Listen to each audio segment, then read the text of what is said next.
영원 여러분 안녕하세요. 오늘은 25년 8월 13일 수요일 오후 시간입니다. 오늘 오전부터 비가 꽤 많이 오고 있습니다. 네, 물의 이동이 이곳 파주도 시작됐습니다.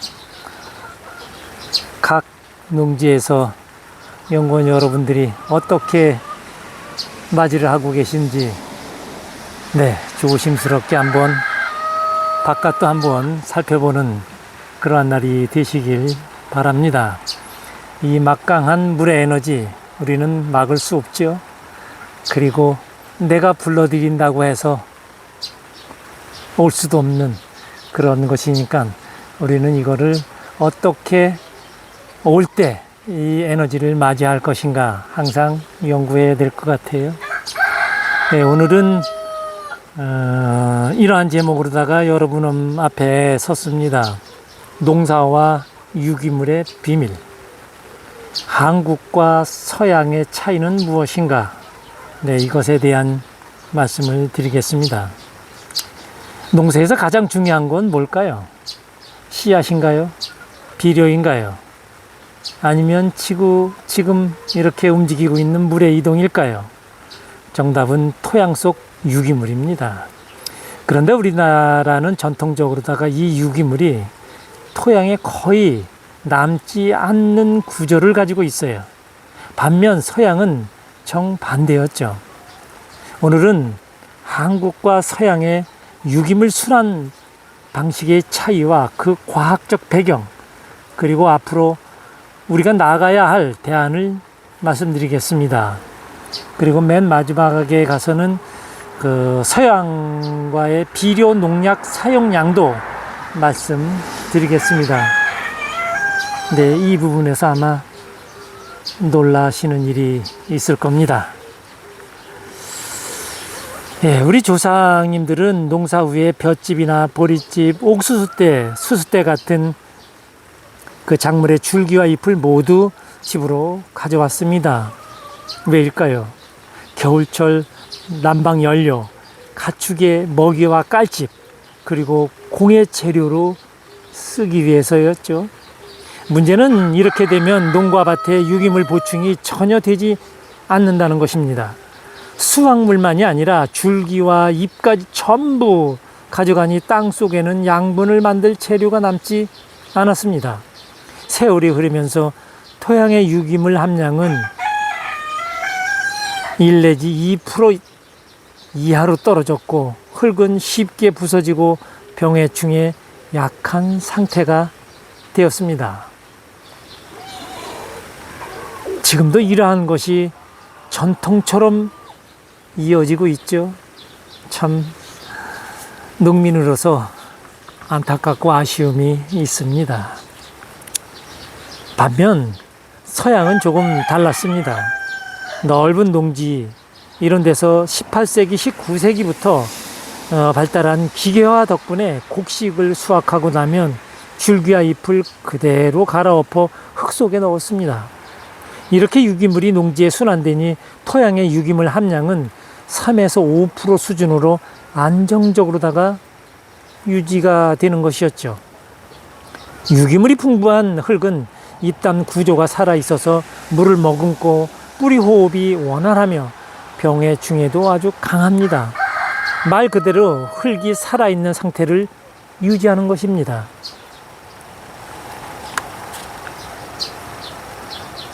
유기물은 단순한 비료가 아닙니다. 미생물 먹이가 되죠. 유기물은 토양 미생물의 식량이 되어 생태계를 활성화합니다. 잎단 구조 형성을 보면 흙 알갱이가 서로 엉겨 안정적인 구조를 만들고 뿌리 호흡이 원활해집니다. 양분의 저장소 역할도 하죠. 질소, 인, 칼륨 같은 양분을 서서히 방출을 시켜줍니다. 그리고 완충작용을 한번 보면 산도를 안정시키고 중금속을 흡착해 독성을 줄여줍니다. 서양은 유기물을 돌려보내 이런 기능이 유지됐지만 우리나라 전통 농업은 생활 여건 때문에 유기물 순환이 끊겼던 것입니다. 자, 그렇다면 앞으로 우리는 어떻게 해야 할까요? 첫 번째, 고온 발효 유기물 농법을 적극 도입해야 합니다. 발열 발효로 병원균과 잡초 씨앗을 사멸한 뒤 토양에 넣으면 유기물 함량을 늘리면서도 병해충 부담이 없습니다. 둘째, 농진의 유기물 순환을 복원해야 합니다.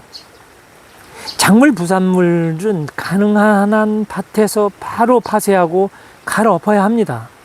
세 번째, 생활 유기물 자원화입니다.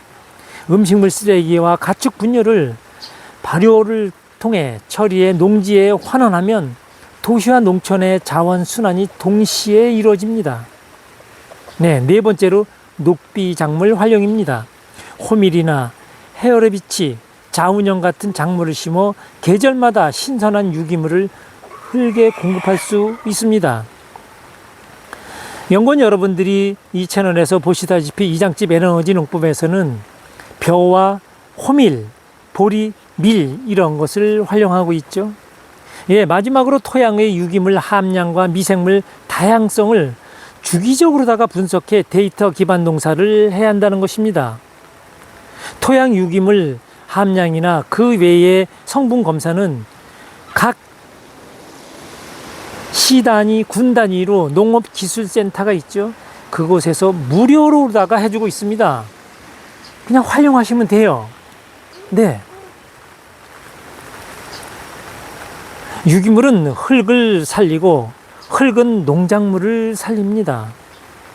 농작물은 사람을 살리고요. 사람은 다시 땅을 돌보고요. 이제는 땅속 유기물이야말로 농업의 진짜 자산이라는 것을 잊지 말으셔야 됩니다. 계속 이어서 농사와 유기물뿐만 아니라 우리나라와 서양의 비료 및 농약 사용량 비교까지 함께 좀 말씀드리겠습니다. 먼저 비료량을 한번 비교해 볼게요. 한국의 농지에 들어가는 질소, 인, 칼륨 비료 등 화학 비료는 2012년 기준 평균 약 헥타르당 151kg이 들어갔고요. 유럽 평균치를 참고했을 때 우리나라와 약간 비슷한 것도 있지만은 우리나라가 굉장히 높은 수준으로 이렇게 그냥 추정만 하고 있어요. 어떤 자료에서도 이건 찾아볼 수가 없어요. 그리고 2013년 기준을 보면 한국의 농업 시스템은 매우 양분 지박적으로다가 운영되고 있어서 질소 기준 약 헥타르에 169kg를 써가지고 과잉 그런 영양분을 보여서 OECD 국가 중에 2위 수준을 지금 기록하고 있습니다. 환산하면 평당 3.3평방미터지요.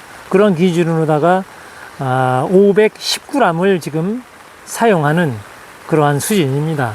한 대박 정도 되겠죠. 한 평이에요. 이것은 지금 한 작물을 키우고 2번 키운다 그러면 2번을 이렇게 사용하는 것이니까 이거는 참고해서 여러분들이 아셔야 될 것 같아요. 다음은 농약 사용량을 한번 비교해 볼게요. 전 세계 농약 평균 사용량은 약 헥타르당 2.26kg로 나와 있어요. 그런데 한국은 12.4kg을 씁니다. 세계 평균의 6배에 달하는 높은 사용량을 지금 보여주고 있어요. 6배. 농약을 외국에 비해서, 서양에 비해서 6배를 더 사용하고 있다. 이렇게 아시면 돼요. 그래서 한국이 서양보다 비료나 농약 모두 많이 사용하는 농업 구조임을 알 수 있습니다. 그 조사한 제 표를 제가 한번 쭉 살펴보니까 미국에서는 90g을 지금 평당 그 비료를 또 농약을 이렇게 쓰고 있는데 우리나라에서는 지금 519g에서 410g 이렇게 쓰고 있다는 것이죠. 그래서 굉장히 하여튼 많은 양을 쓰고 있다. 네, 이게 놀랄 일입니다. 아무튼 이처럼 한국은 비료 농약 사용량이 서양보다 훨씬 많은 농업 구조라는 것을 말씀드렸고요. 이것은 토양과 환경에 다음과 같은 영향을 줄 수 있습니다. 네, 주고 있죠. 과도한 비료 사용은 수질 오염을 시키고 지하수 질산염 증가를 하고요. 효율 낮은 질소 이용으로다가 환경 부담 증가가 되고 있어요. 높은 그 농약 사용량은 미생물 다양성을 저하하고 생태계 교란을 지금 주고 있습니다. 반면에 유기물 순환이 잘 되는 서양의 전통은 이런 화학 투입 의존도를 낮추고 농지 건강을 유지하는 데 유리한 구조였습니다. 그리고 현재 진행 중이고요. 유기물은 미생물 활동이나 입당 구조, 양분 저장, pH 완충 등을 도우며 토양 생태계의 기본 요소라는 것을 확실하게 우리가 알 수 있습니다. 자, 그렇다면 우리는 어떻게 해야 할까요? 앞서도 좀 잠깐 말씀드렸지만 고온 발효 유기물 농법을 도입해야 되고요. 수확 후 잔재물 현장 경운을 환원해서 해야 된다는 것이죠. 생활 유기물 자원이요. 퇴비, 음식물 자원 활용을 적극 해야 된다는 것이고요. 그리고 녹비작물 활용도 좀 많이 해야 되고요. 그리고 정밀 분석 기반 농사를 전환해야 된다는 것이죠. 지금 각 지자체에서 농업기술센터에서 무료로 해주고 있는 이러한 곳을 활용해 갖고 내가 농사하고 있는 이 토지에 어떤 영양분이 어떠한 유기물이 필요한지를 하면 일주일 안으로다가 척척척 결과가 나오니까 그거에 맞춰서 하시게 되면 훨씬 더 농약이나 비료 사용을 줄일 수 있다는 것이죠. 이를 통해서 많은 비료와 농약 사용량을 줄이고 유기물 중심의 지속 가능한 농업으로다가 전환될 수 있다는 것이니까 연구원 여러분들이 지금 적극 좀 활용하시면 좋을 것 같아요. 예, 오늘은 연구원 여러분들과 비료 농약 사용량 비교와 과학적 의미까지 한번 슬쩍 담아봤습니다. 유기물은 단순한 흙의 재료가 아니라 농업의 기초 체력이자 미래의 자산입니다.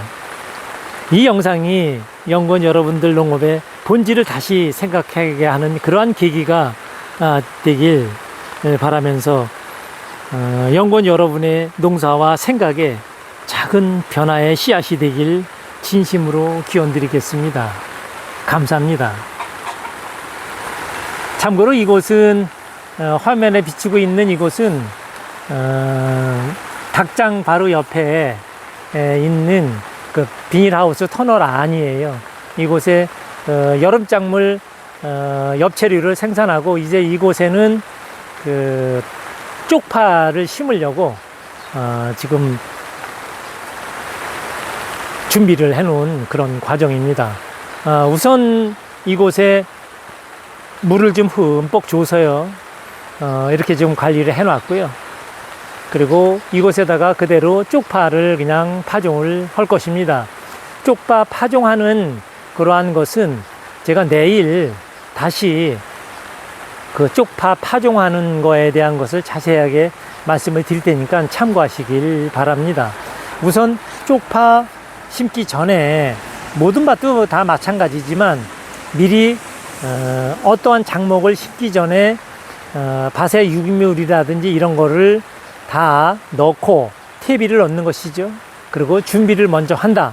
네, 물을 맞추어 준다. 수분을 잘 맞춰서 쪽파가 잘 발화할 수 있도록 이렇게 하는 것입니다. 토양 발효제 외에는 퇴비 외에 고온 발효된 퇴비 외에는 아무것도 넣지 않아요. 뭐 어떠한 뭐 소독이나 이런 거 여기서는 전혀 없으니까요. 이렇게 하시면 돼요. 토양 발효제가 없으신 분들은 조금 아쉬움이 있겠지만 제가 하는 거를 보고 저런 농업도 있구나, 저렇게 할 수 있으면 좋겠다 하시면 그냥 따라 하시면 되는 것이니까요. 한번 해보시길 바랍니다.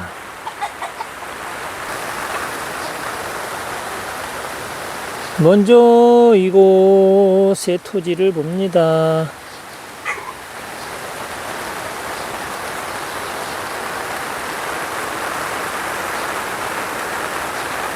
이곳은 복숭아나무, 포도나무 이렇게 있고요. 여기에 또 들깨가 한 폭이 이렇게 자라고 있네요. 그리고 이쪽도 지금 이렇게 준비를 해 놓은 상태입니다. 이것도 쪽파를 경작할 곳이에요.